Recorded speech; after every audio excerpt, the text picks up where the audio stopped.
It started as a beautiful summer morning by the lake.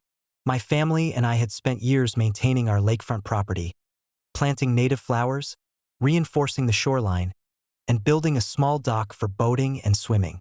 It was our sanctuary, a quiet retreat where we could escape the stress of city life. That is, until Karen, the neighborhood's infamous HOA tyrant, decided to stake her claim.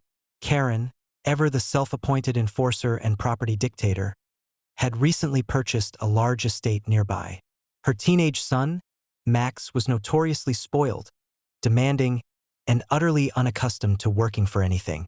According to neighborhood whispers, Karen had somehow convinced the HOA, or at least tried to, claim that a small section of my lakefront was community property, and, of course, she graciously allocated it to Max for his personal use.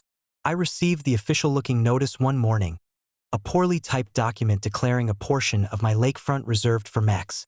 I stared at it, incredulous.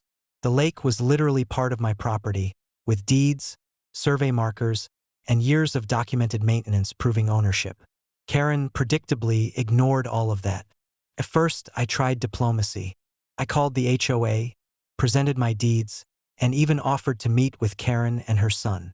Naturally, she waved me off, claiming community enrichment and insisting that Max would benefit from nature exposure. It was clear that negotiation was futile. That's when inspiration struck.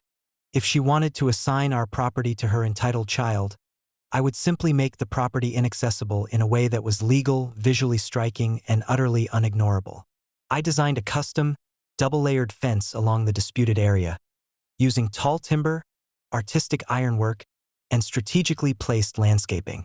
It wasn't just a barrier. It was a statement. The construction took a week. I added climbing roses along the sides, a small waterfall in front, and tasteful lighting that illuminated the fence at night. From the lake, it looked less like a fence and more like a stunning piece of art, blending nature with subtle fortification. And the final touch, a brass plaque that read, "Private property trespassers will be towed by law." The day it was finished, I invited a few neighbors over under the guise of a lakefront unveiling. Karen, curious and nosy as always, showed up first with Max in tow, expecting to walk onto the land and bask in entitlement. Instead, they were met with a 12-foot-tall fence adorned with climbing roses, a gentle waterfall cascading beside it, and the unmistakable message of private ownership. Karen's jaw dropped. Max, unused to anything other than open access to privilege, gawked silently. The neighbors, of course, were speechless for the right reasons. Some applauded quietly, while others simply shook their heads in admiration at the subtle genius of the design. Karen tried to argue, gesturing wildly at the fence. "This is unnecessary. My son, I smiled calmly. "He may enjoy lakeside access in theory, but in practice, this is my property. You're welcome to enjoy it from your side."